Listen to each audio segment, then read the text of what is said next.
Laurene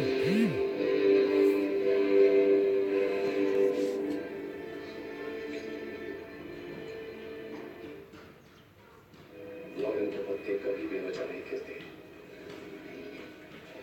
वो शायद अभी जिंदा हो, हमसे एक दिन से भी कम की दूरी पर। चलो गिबली, वो हमसे दूर निकल जाएंगे। हम वाले बहुत देर भागते हैं।